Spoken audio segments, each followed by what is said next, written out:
Chapter মিটে গেল। Recent আমি আমার মার কাছ থেকে শুনলাম উনি মারা গেছেন, ওই যে আমাদের পাড়ার যে দাদা ছিল, যে পিটিয়েছিল, হ্যাঁ, সে মারা গেছে। কীভাবে মারা গেছে জানো? বলে লাস্ট বয়সে, মানে এখন তো বয়স হয়ে গেছে, লোকটা বৃদ্ধ হয়ে গেছে, লোকটা মানে রাস্তার মধ্যেই পটি করে দিত। কোথায় পটি করতো নিজেও জানে না, সেন্সলেস হয়ে গেছিল। হ্যাঁ, মানে রাস্তায় জামা কাপড় খুলে বেরিয়ে যেত, নিজেই জানে না যে নিজের শরীরে জামা কাপড় নেই, অথচ কোনো এক সময় ইয়াংকালে সে যখন দাদা ছিল সকলের জামা কাপড় খোলাতো। মানে এটা বুঝতে পারছো? এটা কোনো বানানো গল্প না, এটা বাস্তবে হয়। যাদের চোখ সে, মানে আমি না অনেক কিছু, এমন কিছু কিছু দেখেছি না, হয়তো এই সমস্ত লাইনে আসবো বলে সেই কারণের জন্যই হয়তো আরও বেশি দেখতে পেয়েছি। কয়েকজন দেখতে পায়, কয়েকজন দেখতে পায় না, এই হয়েছে ব্যাপার।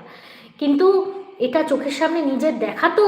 তো উনি মারা গেছেন, তো মা আমাকে বলছিল যে জামা কাপড় খুলে রাস্তায় মানে নগ্ন অবস্থাতে উনি বেরিয়ে যেত, বেরিয়ে গিয়ে রাস্তার মধ্যেই যেখানে খুশি, ধরো কারোর বাড়িতে মানে মাথাটা খারাপ হলে যাওয়া হয়, কারোর বাড়িতে ঢুকে গিয়ে ঘরের মধ্যে বিছানার উপরে বসে হাগু করে দিচ্ছে, এরকম অবস্থা।